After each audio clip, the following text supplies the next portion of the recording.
So we're going to roll right in. Matthew, tell me what's the T-shirt? Go on, let's start there. Yeah, I had to wear it, didn't I? This is my um my 12-week fitness and behavior change program, the example, helping men to live as the example of the man that they want to be. Drop weight, more energy, more time for the things that they really value. Where did the idea come from? Uh, Where did the the idea come idea from? came from like so many like bits and pieces. It came from COVID, during COVID. And I recognized that when I meditated, read, exercise, done a gratitude practice, and then originally it was a little bit of Spanish in a day, whatever happened, I'd had a good day. And in English, that's MR is Mr. EG is shorthand for example, and then the S went on the end, Mr. Examples. The first time I presented it in America, EG is not example in America, it's EX. So that was a bit of a slap in the face. But yeah, it came from there, and then just thinking more about it and how this looks for me, and I like how it looks for me, and I recognize that regardless of whatever else happened in the day, if I'd got those things done, I'd taken care of that already. And I was better myself and then better for other people. So then obviously with the work that we've done, sort of systemized it, packaged it up. Yeah, and it continues to develop and grow arms and legs as we keep moving. What was your background, Matt? Like we have. I started the other podcast I had with Jack. I was like, "Where did we meet?" That was like the first conversation. So I didn't want to start this with it, but tell me background and like, and eventually get to the point where obviously Yeah. we first met. Background, where do we start? Like, I grew up in Sussex. I was born in Croydon, but grew up in Sussex. Really good, I guess, really good, decent footballer. You had a couple trials when he was younger, always been a good athlete, loved PE at school. Then as I was coming to the end of my A levels, I got the UCAS packet and I was like, yeah, I'm kind of done with this. I was already running like 3 after school programs for coaching for Brighton Hove Albion in the community.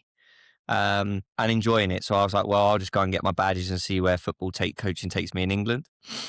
And then one of my mates got on a program to come to America where you go on like a trial day and that company sort of represents you to all different schools.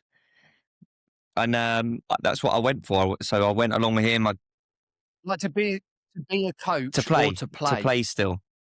So that was it. And I went to the first one. Trial was great. Got in, but couldn't afford it. There's no way my family could afford it. Me and my mum, my brother, my sister. So that sort of died a little bit of a death. And I was like, all right, I'll just get back to the coaching. And then a guy came back to teach at my high school, and he had come back from America after doing the same thing, and now was working part time for like a new company that had set up. So they invited me on. They knew I was a decent footballer. Yep, you can come in.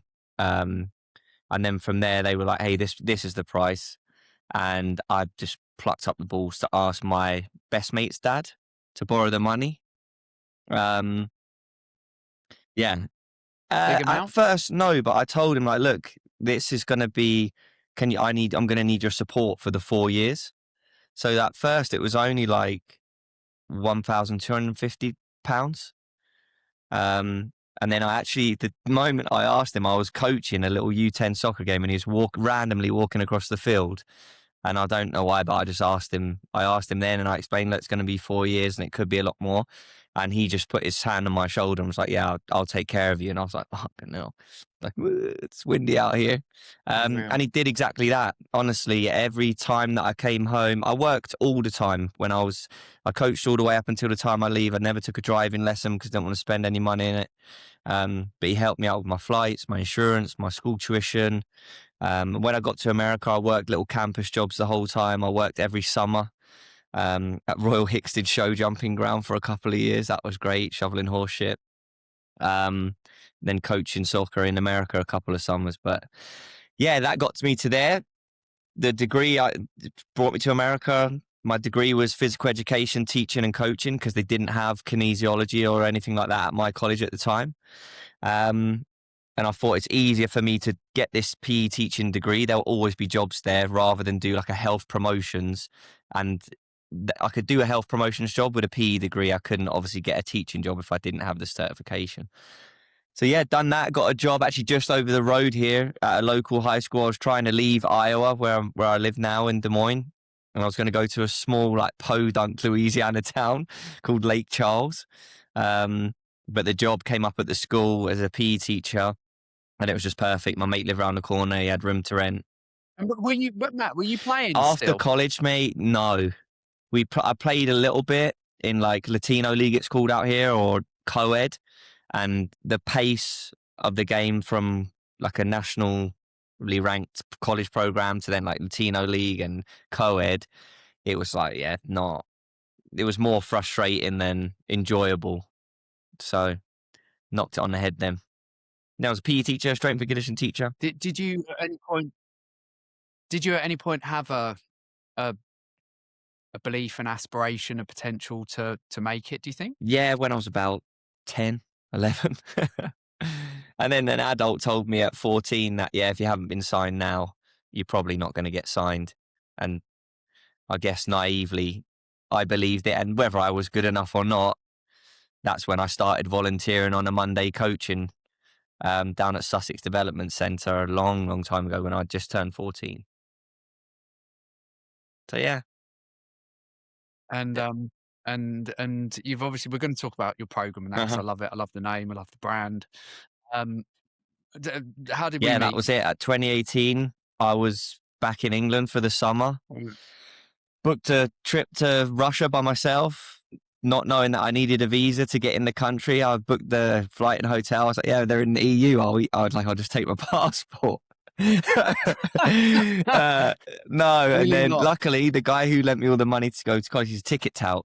So I booked it. I was so excited. I booked it. I'm going to Russia. 5 minutes later, I'm not going, and I can't get my stuff. Was obviously non-refundable. And then in that evening, he phoned me with a ticket number, and that acts as your FIFA fan ID, and that's how I got my visa to go in. Thankfully, they didn't ask at the border to see your ticket because I didn't have it. Yeah, and then I walked around Moscow, the Red Square, phoned my mum because I'd never travelled on my own. I was like, yeah, I don't really know what to do. She's like, well, you just got to go and talk to people. And then I saw this idiot wearing an England shirt walking by, and then I ran up and said, where are you going to watch the game? I think it's France, Belgium or something like that. And then we went on, and that was it. And there was a couple of there was a couple of Two other other dudes as blokes, yeah. well that One we of sort of them, picked up for along sure. the way. One of them was one of the other guys. I remember he said he used to be like a driver for the FA, so he'd pick up players from the airport and run them home. I just remember that. I remember he said he'd had Harry Kane in his car and stuff like that. And I was like, wow, that's mad. But yeah, that was it. And we sort of spent the best part of the week together, really, in Moscow. Yeah, because I went out there with my sister. Somehow managed to blag her to come with me, and it's like, come to Moscow, come to Moscow. I was only going for 2-3 days, like that was the plan, and then we didn't get into the Colombia game, which was because I was like, Kate, we'll definitely get a ticket. We'll get one outside. We'll get some. Like, I've done this for 20 years. It always happens. And then outside, it wasn't just that there was no tickets. It was like there was no tickets. Not even we'll pay you £1,000. I think there might have been like one single ticket we saw, and just not even pairs, nothing. And she was all right about it actually. And then I was like, Kate, I think I'm going to stay. And I was like, I'm just going to figure it out. I think I jumped on because you weren't in Samara. Like I jumped on a 14-hour overnight train to some random bumfuck nowhere place called Samara. And even the train there was good fun. Like just loads of like random people like in the restaurant cart getting drunk. Crazy Germans, crazy Russians. And then I came back, and I think that's when we met. But it was still a good couple of weeks over there, Yeah, right? I 10 was there for about days, eight a week, days. I was there more for than that. about 8 days. Yep. Got there for the France Belgium game, and then I left after like a day and a half after the World Cup, I think. So what brought you to, like, I know you talked to sort of what the example is. Like, why are you doing it? Yeah, it's a good question. I think about this a lot. I think I was a teacher for a long time, and then after I was a teacher, I was coaching soccer full time, and then I was sub teaching. So money wasn't super tight, but it's not like I felt like I had more that I could be doing, and I was really playing it safe in as far as my potential and what I could offer. people. I'm a phenomenal teacher. I'm a brilliant teacher. I always have been. I worked really hard at it, worked really hard at caring and loving for my students and all my players and coaches. And I was just looking, I guess, for that thing, like, what is that thing that I was going to do? Um, yeah. And then Why playing it safe? I don't know. I think a little bit of like coaching football for a living and sub teaching in the day and making like enough money to get by from where like my mum would have started or from where we would have started growing up was like really good. You know, like, yeah, that's fantastic. Wow. Um, but I was finding it really easy. Everything was really easy. Even with the sub teaching, I could go into any school and they'd be like, oh, it's a really tough class that. And it wouldn't be for me. It's just naturally, it's what I am as a teacher. And I think just leaning into that more is what I'm doing now. And the reason why I wasn't, maybe a bit of like imposter syndrome, a bit of self-doubt. You know, you think about all the mistakes that you've made is what replays in your head rather than all the good things that you've done to help people and other people. And then I think a big one for me was I assumed that everybody knew what I knew. And, you know, Yeah, if I'm going to people ask could you walk about that. into it, like, obviously you wouldn't do that if you were a sub teacher going into the classroom, you know, like, obviously this is how I handle this problem or so. Yeah. What does that mean? Go on, tell me about that. Because I remember you said that to me, and well, we had a conversation about it, and I think I said, Matt, no, they don't. Yeah. They really don't. And I don't know if it was a surprise to you or what. Like, what do you mean by that? Someone had even told me leaving high school, she was like, you think everybody thinks like you? And I was like, oh, didn't really know what that meant at the time. And I think it's actually been a shortcoming of mine to be a little bit impatient with people when they can't see what I believe to be a solution or something like that. Um, but I think it might be quite common to not, because you don't put so much value on the things that you know and you've learned. Whereas you'd put other people on the pedestal, like, wow, that person's really good and they've really been through it and learned a lot and they've got great experience. Whereas you diminish your own a little bit more. And I think learning to see the value in my experience and what I know and what I've learned and the effort I've put into to become who I am, I think was a big part of it. But yeah, Because I think, Matt, listeners are going to be like, I don't know what this guy's yeah, talking about. I don't know what he I means. Like, don't explain a little bit more. assuming that. Because you're like, I don't know if I always thought people thought like me Yeah, no, that's what someone or said to me. think like You me. think people think like you, and that was when I was younger, and I guess that was when I'd be like a bit shorter with but how do how you do I think? think now compared to then? Yeah, that's what I'm after. Now compared to then, I try and do as little of it as possible now. Um, yeah, how do I think? I think that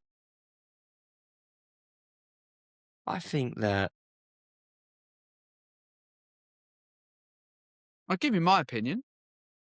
go on then. I'll see if it sways mine. I was about to get there. Go on. Go on. We teach the Yeah, job of yeah. like listening, so Um, I'm not going to interject. Go how I've on. been thinking this year in particular, like my word for the year has been responsibility.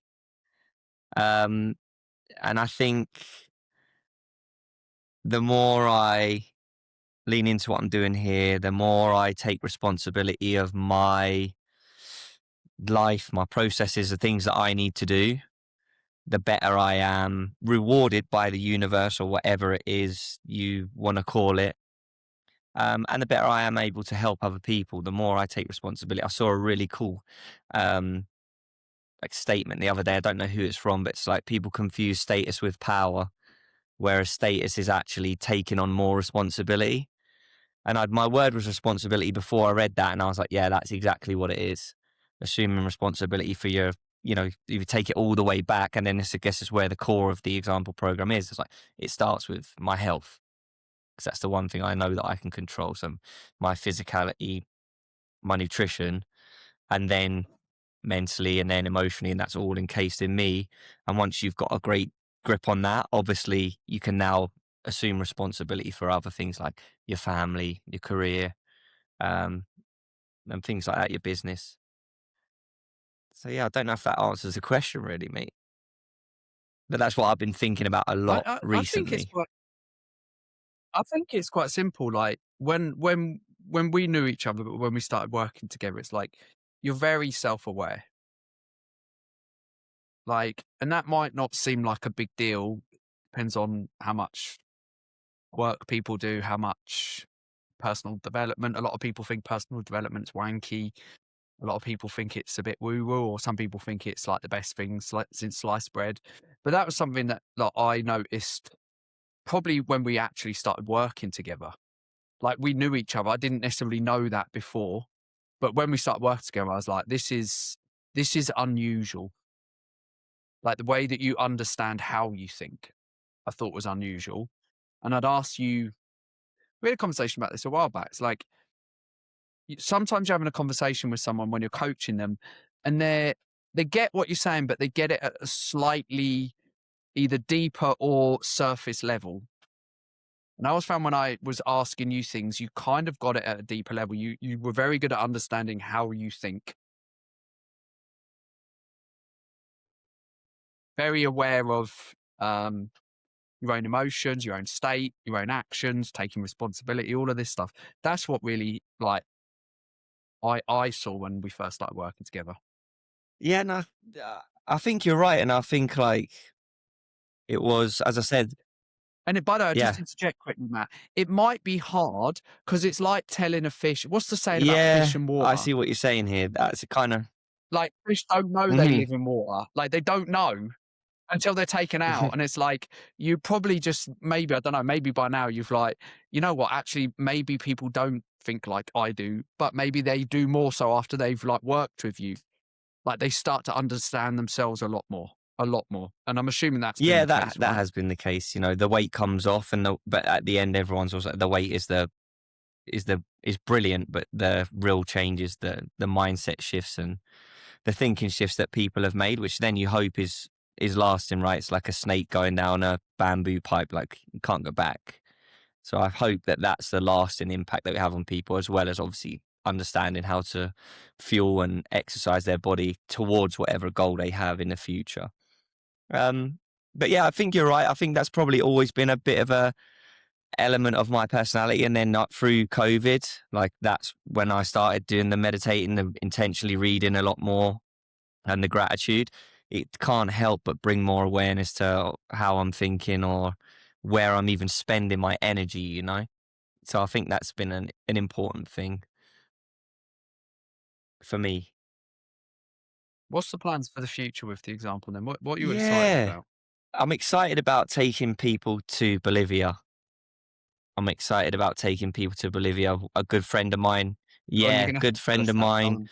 um, owns like it's right next to Amboro National Park in Bolivia. It's like a touristy cabin type place that you can stay. There's 8 or 9 different hikes you can go on. Um, like 3 or 4 different waterfalls to visit, stream river that runs right through it. They serve lunch, set food times, breakfast, lunch, dinner. And he got married this year, and he just invited me out. He said, "Yeah, don't worry about paying for it. Just you and Ro, which is my girlfriend, just get the flights, and we'll meet you out there." Um, and it was phenomenal. It's like anti everything that your 9 to 5 or your business is or your America, the West is. It's like you don't need your cell phone there.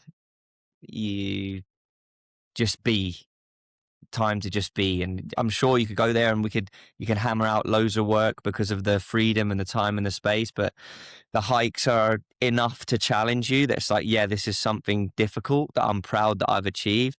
The views are something that makes you feel absolutely insignificant, which I think is a really important feeling that I enjoy in my life when it feels like everything's getting a bit too much. It's like, okay, you're not even a grain of sand um, in the massive cosmos of what's going on here, and all this is going to outlive you by a trillion years or whatever. Um, and the people are just phenomenal. They're very smiley, open. You realize, like, one thing I speak about in my program is like what a privilege it is that we can choose to limit our calories rather than worrying about where my next meal is going to come from. And you see bits of that in Bolivia, and they're still absolutely buzzing. You know, kids are absolutely buzzing to be going to school, and yeah, it's just a special, special place. And I think taking people there you come back different. Even the perspective that you get from being there is like, okay, What's the plan then? What's the plan? What are you going to do with yeah, these people? don't know. Take them out there.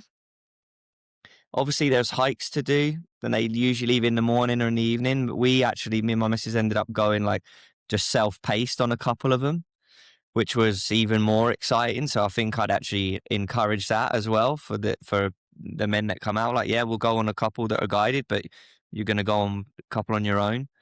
I think there's so many different ways you can take it. I think it would be an awesome thing for dads to connect with their sons on, in as far as it relates to the example program. Like, Would you do I that think then? that's something that could happen for sure. I mean, my friend, his wife now already had 2 kids, and they took the 6-year-old girl and the 8-year-old boy on every hike, and some of them are like 5 hours out, so 2.5 out and 2.5 back, and it's like, yeah, what?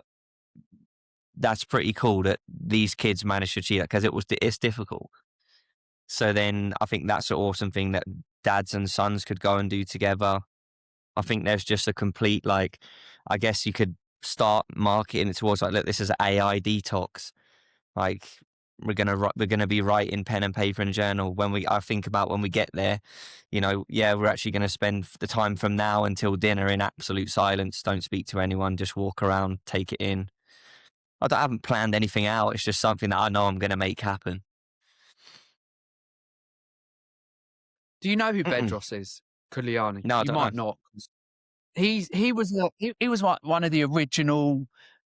I guess Fit Pro mentors. He had and I still think he might do actually. Had a boot camp franchise, and I went like this must have been like 15 years ago, and he was nowhere near as big as he got. And I think I went to Bedford and just listened to him for a day, and he built a franchise called Fit Body Boot Camp, which is actually quite like it's big. And more recently, he started doing like the sort. It wasn't even branding; it was more the ethos of like that same thing, like Men and Boys, and he was framing it like this is like initiation stuff. And it's strange because I think he got a lot of pushback. I don't know because I didn't see it everywhere, but I think he got quite a lot of pushback about it. And I was like, this is so important. Like this is what this is what I think a lot of young men, young boys are missing into one of many things, obviously. But that idea of initiation, it's like, have you ever read Yeah, into I any of read this that. stuff? Like what they actually Yeah, do? moving from, like, that's dropped out of society completely. It's in some religions, right? Some religions where they have it, and like for girls, in like Latin America, there's the quinceañera where you Yeah, bar move. mitzvah. You know, that's you now. You're stepping into being a woman. But for boys, it's dropped out. I think is it in King Magician Warrior Lover? It's in there. It talks about it a lot, and talks about how like Yep. The- young people are finding it like in gangs or in prisons or in places like that where, you know, hey, go and kill this person, go and do something like that, and then you're in, which is obviously not the environment you want to be initiated into. So yeah, I think that's a big piece that's missing. Like I said, my word was responsibility this year. That's when I was turning 34. I mean, I don't know if I regret too much of my 20s, but there's definitely a lot of irresponsibility there. I don't really think, like, didn't even see myself as a man until post 30, and even then probably closer to 34. Um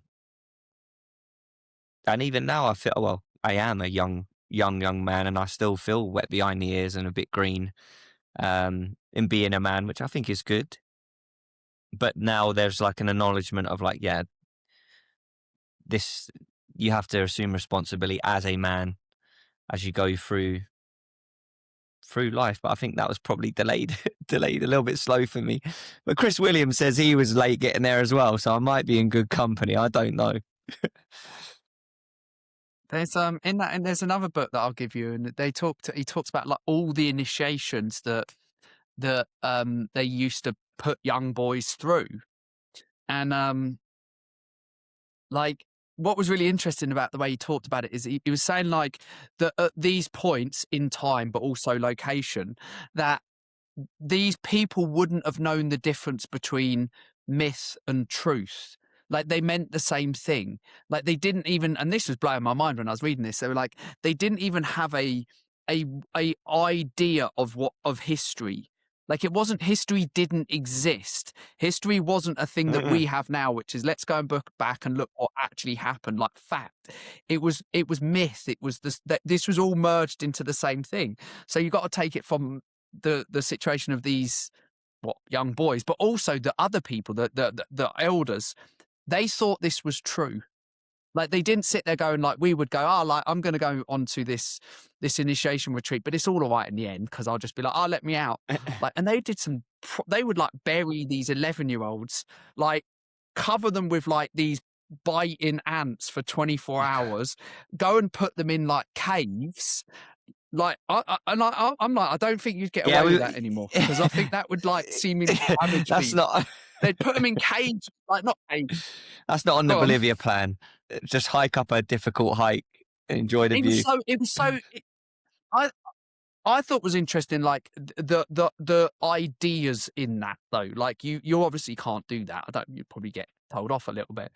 But I found that really interesting, and like a lot of it was the psychology of like in some of these tribes, you weren't allowed to speak to your mother. The only way you could communicate with your mother was through your sister for like 3 or 4 years. And I was like, fucking now this is mental. Honestly, you should read it. It's just, it's so fascinating. Listen to this stuff. What was it? I get excited about this, but one thing that was really interesting that they said that the initiations were very similar in loads of different places that would have never had any contact with each other. There's no way that these Aborigines would have ever had contact with people in South America. Yet the themes of what they did were very similar, obviously to some extremes and stuff. But I found it really interesting because you didn't go up with a dad, right? No. Or you did? Yeah, not present at all.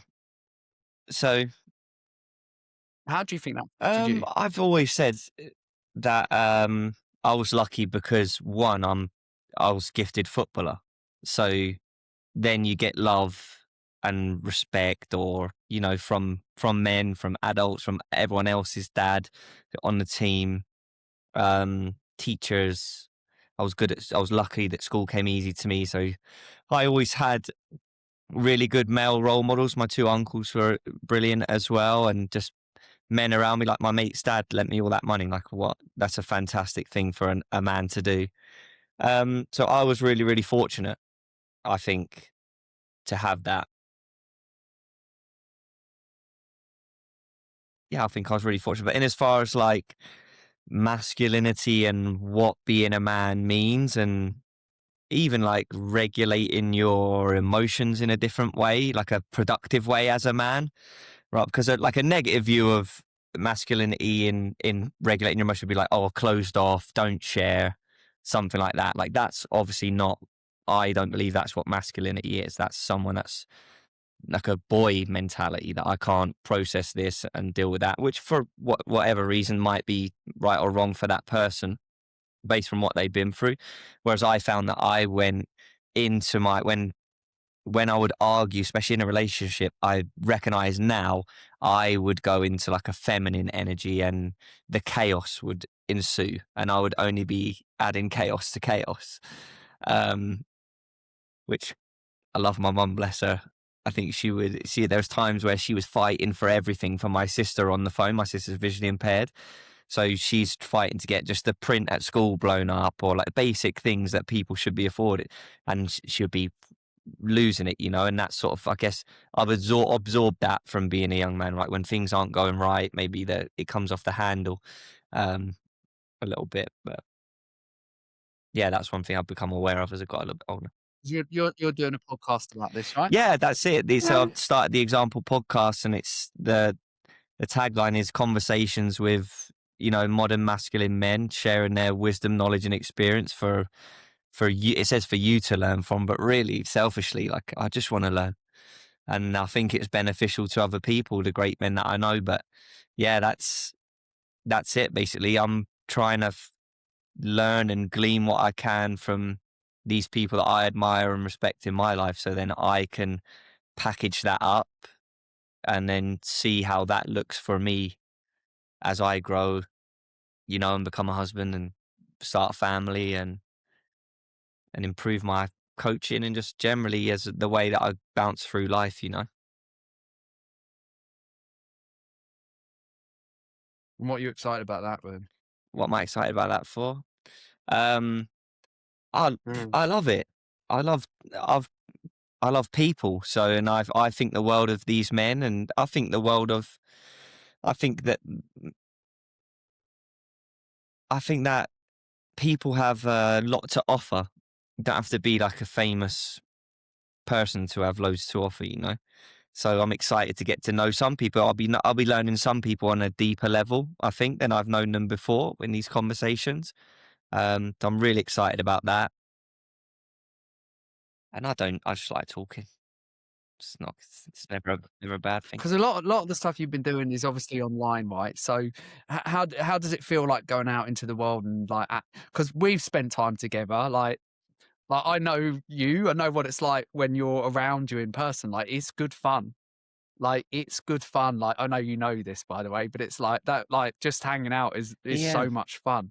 Like online must feel sometimes a bit odd, sometimes a bit constricting. I think everyone went through it for a bit, didn't they? But there's definitely a shift back, obviously, after like the mentalness, but a shift back to doing more in person, like trying to get in the same. Obviously, we're doing this online, but just trying to get in the same room, like that. That you're trying to do the podcast in Yeah. person as well, right? Yeah. Trying to do it in person.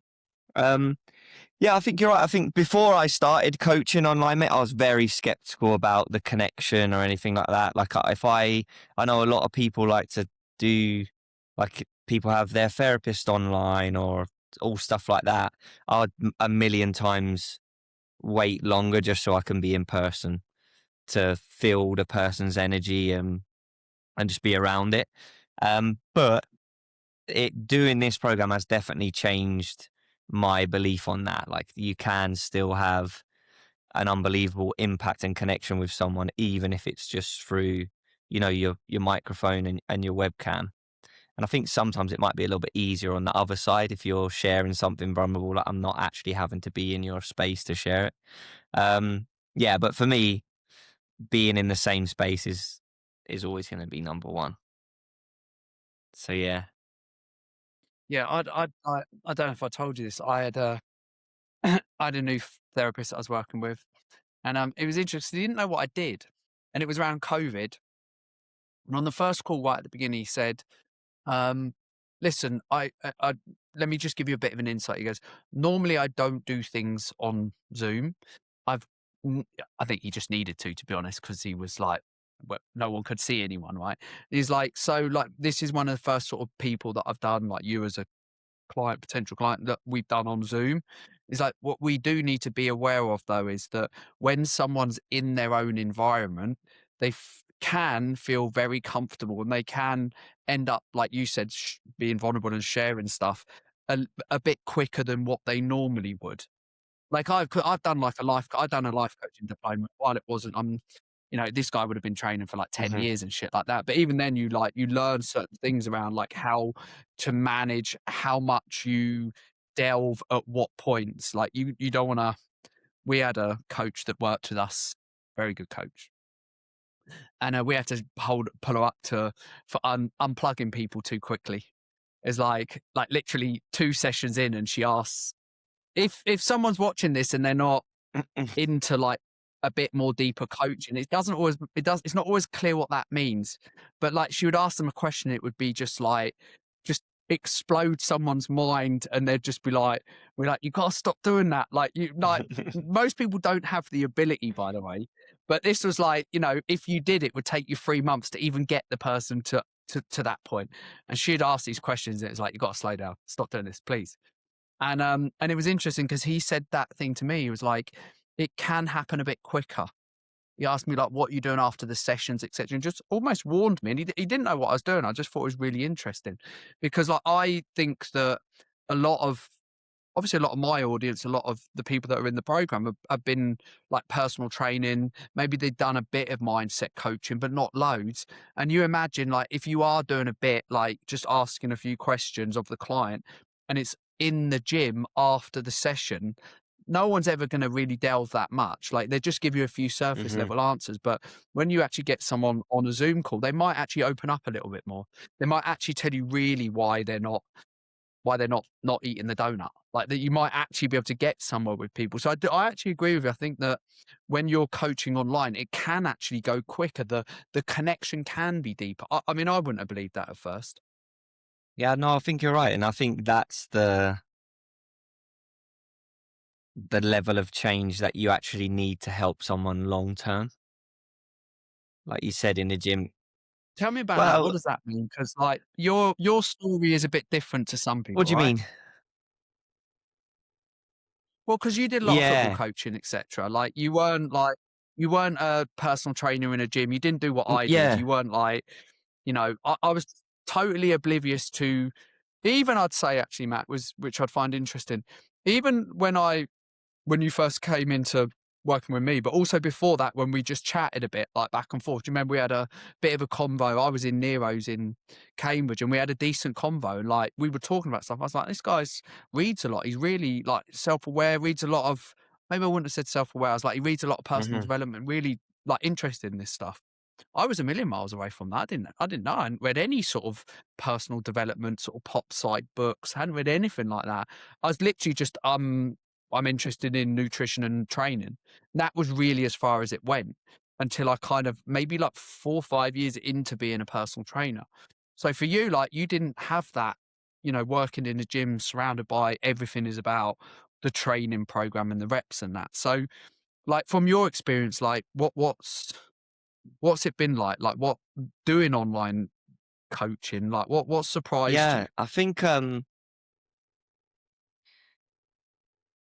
yeah, just to wind that back, now that you said that, that reminds me when I live with a guy who was the director of coaching at the soccer club I was at, and I've never read a soccer coaching book in my life. Like I don't know why it didn't appeal to me really, I guess. I think I've always been like, let's get the session down, let's see how that goes, let's review that, let's borrow this session, borrow that from that session, and then see what works for myself. And he told me at the time, he's about 5 years older than me. He was like, yeah, I don't really read football books either, but I do read self-development book, and I recognize that my coaching gets better because of that. And I think that's honestly where it first started, like the 7 habits of highly effective people or something like that. I think that was the first book that he lent me, and I was like, oh god, this is different. Um, and that's where now thinking about it, that's where I went down that path, and I recognize that too. The more um, I strive to be better myself, the better my coaching got. The more attention to detail that I was taking with myself, the more it happened in my coaching. Um, and because of being a natural And when you say coaching, that's deep, you mean like football, coaching people yeah, doing coaching drills? football or even teaching at school, like teaching at school. I used to start with like, look, guys, anybody can come in here and teach you how to squat and bench press. Like my job, this is just the vehicle that we've met at. Like my job is to help you people, you young kids, like become the best version of yourself and hopefully take some skills away that you can take. And I used to start with, look, you're in this class, I love you lot. Like that's it. And then my attendance for my class would be like way higher than the other gym teachers' attendance classes, or the kids that don't go to any other classes. Like, oh, they're still turning up to gym 3 times a week, and it's like, and they're not even just messing about. Like they're following a program that's not necessarily fun in the moment to follow.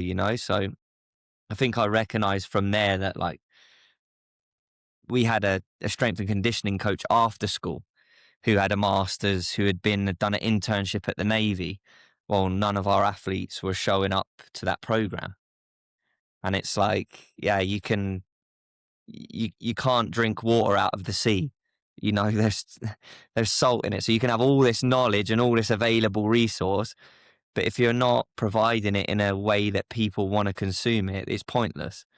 Um, and I think to then wind that back into your question, the thing that I've learned is that being right is really secondary to being effective. Um, here's what you should do. Did you get that quote from some of our modules, or did No, I you know don't that know. before? I think it's from the modules actually. Yeah, I think it's from the modules, from early on in the modules. Yeah. And then I watched, there's that guy, I don't know his name. It's Jeff something. It ends in I. He's like an American Italian guy. He done, um,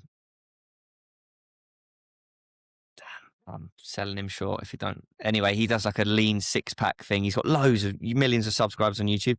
And I watched the YouTube videos on. It's like, yeah, the best workout split. And I was like, yes, finally going to find out what this is. And then he's like, yeah, it's the one that gets done. Like, it doesn't matter.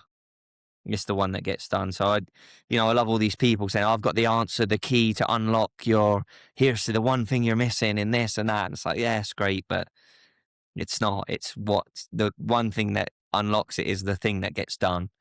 And I think it's empowering people and supporting people to be able to find that thing and know that that's enough if they can get that done. Um, I think the other thing is, like you said about what have I learned online, like from going to the gym, I see people in the gym with personal trainers all the time and you see them for years and they're the exact same, the person's just doing a different workout than what they did on Monday, last week, or say they done a workout Monday last week and then this Monday it's a different workout. And it's like, it's all fluff. Like there's nothing to make it stick. People are counting reps. I'm changing workouts up just to be novel and do something new. When really the thing that's got to shift is that person's vision of themselves, understanding of themselves, what they want for themselves going forward. And I think that takes a little bit more time. And I think you can, Because you go can, on. you can work, you can, someone can be trained to do the workouts and the exercises without you. It's very difficult for them to challenge their own thinking, help them let go of whatever negative stories they've been replaying again, um, and give them the. Do you find all that stuff easy? Um, Because a lot, like my perception was like we know now, like a good chunk in, like a lot of your clients stay.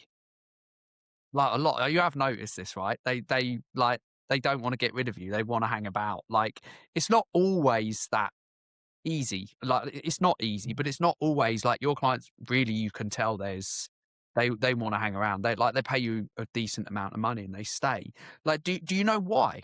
um, I think in the first 12 weeks, when you do nail down like the working out and the nutrition, but then you open up the loop of like, hey, this is just one part of where you're at, and they see the change that they've created for themselves.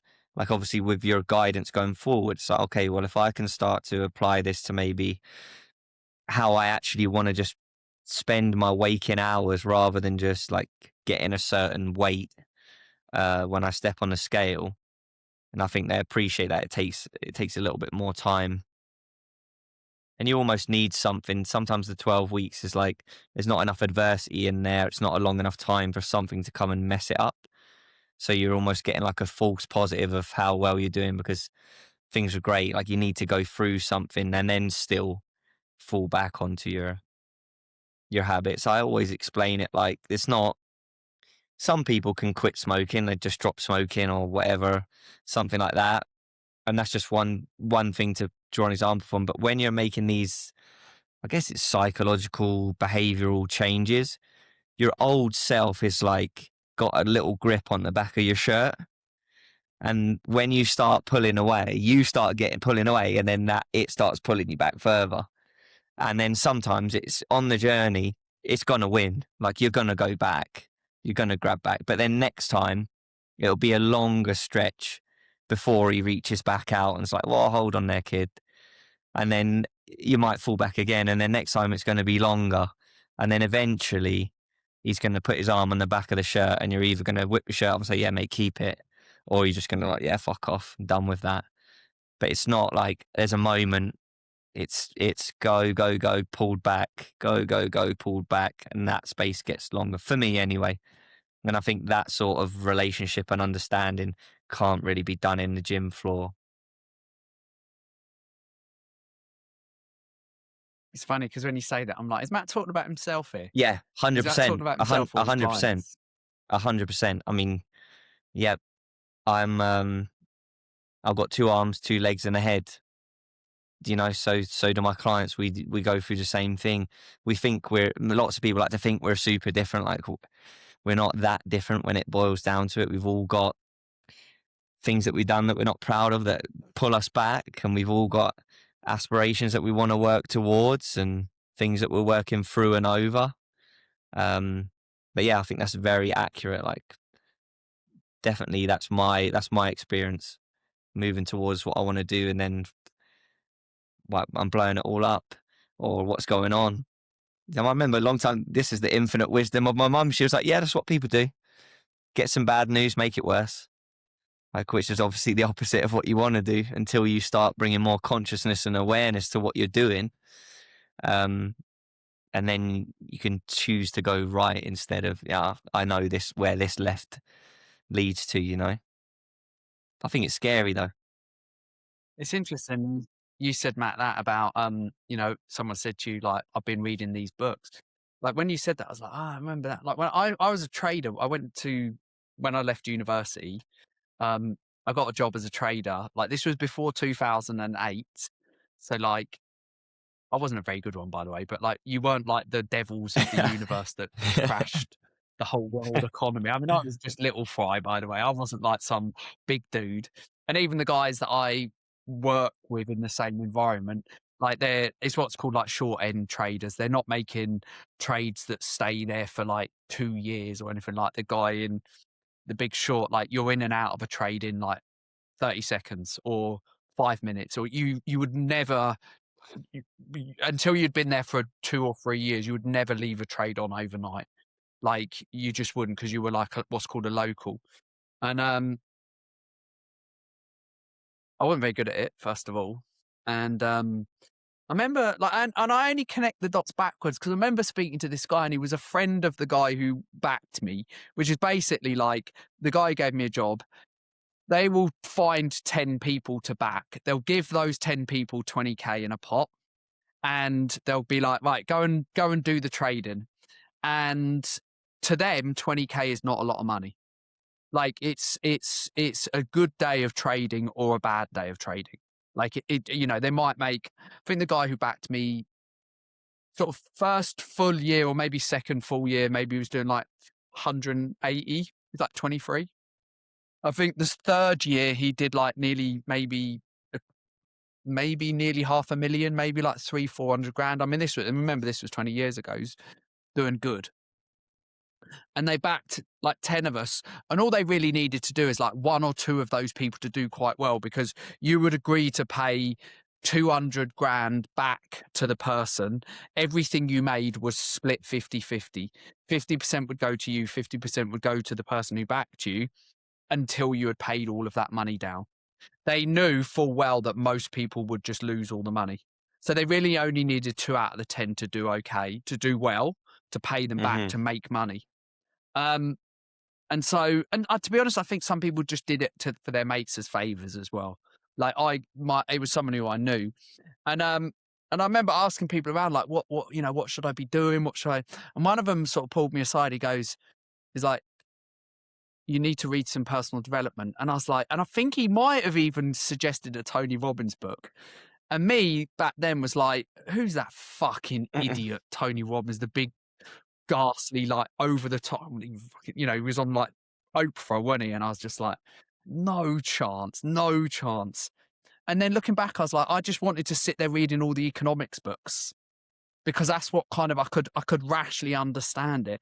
And I look back now and he's like, is basically telling me like, this is Mhm. all in your mind. Like, you're going to have to control your emotions. You're going to have to understand like greed and fear and all of these things that are going to, the rational part of the trading doesn't, like the guy who backed me, like there was a bit of news that came out and he was like, looked at me and he's like, what does that mean? And I was like, he's my mate. And I was like, you make hundreds of thousands of pounds a year. Why are you asking me? Like, because I'd done an economics degree.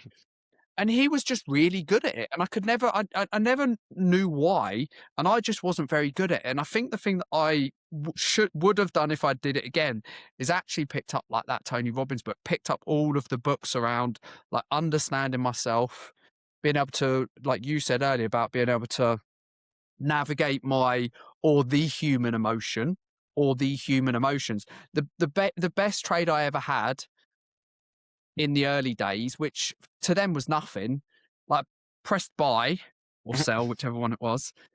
And I just shit myself and it just went, the market moved and it just said on the screen like £5,000. And I was like, I weren't sitting there going like, well, is that good or is the economics? I was just like, greed, not greed, fear actually, fear that it would all disappear. And I just pressed the button. I was like, take it. And I got up and I walked around. I remember walking around like, and I called my mum and I was like, I don't know what the fuck just happened. Like there was a lot of money Yeah. back then. I was like, I just made 5 grand in like 3 seconds. And like my mum's not great. My mum's not been great with money. Like she's never had a lot.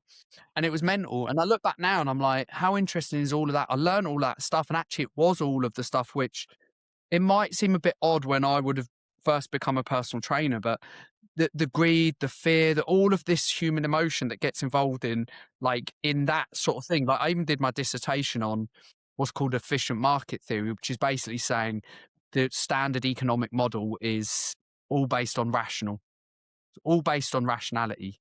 People make rational decisions in the financial market. There's fair and what was the other one? Um, equal access to information in the whole world. And I'm like, I can tell you none of that is true. And it's just based new theory, which is, or the new theory, which is what's called behavioural economics, which is how people actually act around money. Like it's just an irrational behaviour. And I always thought, like, as I started getting into coaching, like people around like their nutrition and that, and I was like, this is the same thing. Like this is not rational. Just telling them don't eat the donut and then getting annoyed the next day when they came in and they'd clearly eaten the donut. And I was like, well, fuck, didn't they just do what I say? What's the matter with them? Does this Yeah. make sense? No, that's it, right? And even to I like the saying recently, like you can't, what you said there about the donut, like you can't teach someone anything. They have to learn it. They have to be ready to learn it. So I think our job is more like, how can I help you learn this, rather than look what I know. Or even find out, like, helping them see why they are Yeah, eating the donut. yeah, yeah. It's not just eating the donut, right? When you think about it, to not eat the donut is to not buy it, is to not pick it up with your hand, just to put it in your mouth. Like that's clearly not the problem. There's got to be your decision making that before that's making you do that. All right, man, we've been good. Where can people find you? Who should find you? Who should come and hang Yeah. out with you and find out about what you do? Um. Yeah. Male business owners, like age 30 to 45, 50, looking to get back in control of their health and fitness. Drop 20, 30 pounds in 12 weeks. Um. Yeah, have more energy and just generally feel and operate at their best day in and day out, mate. That's what we're doing over here, and it's been brilliant so far. People that you know, the last guy that went through that I've done a testimony said, yeah, I wouldn't have believed it was possible. So that's the sort of change that we're creating, and we're having a fucking good time doing it as well. So that'll be it. You can find me on Instagram. I actually just changed it to Coach Kenton, at Coach Kenton, Kenton. Yeah, that's Oh, good. I That's what I like was it. at the school as well. So, yeah, that's it. Instagram at Coach Kenton, and then my email's Matthew at Mr-examples.com. And then just Matthew Kenton on Facebook, Matthew Kenton on And LinkedIn. we can get some stuff for the links to the What's that, mate? podcast. I'm going to get you to repeat the LinkedIn thing there because I don't know if it picked up, but you can put some links to the podcast Yeah, as well. for sure. Some links to the example podcast on Spotify and Apple at the moment, and can stick that on YouTube as well as we get going here. But yeah, that's it. All right, man. All right. All right. Good combo. Yes, All right. mate. What you got on the rest of the day? Isn't it?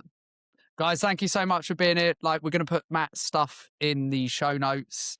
We'll put the links to it. Matt might even invite me on his podcast if I hint enough. I think I've hinted about 4 times now, and I'm not sure still if my invite's in the email. But guys, thank you Yeah, for I listening, appreciate Matt. it, Tim. Thanks for taking the Speak soon. time, mate. All the best and enjoy the rest of your day.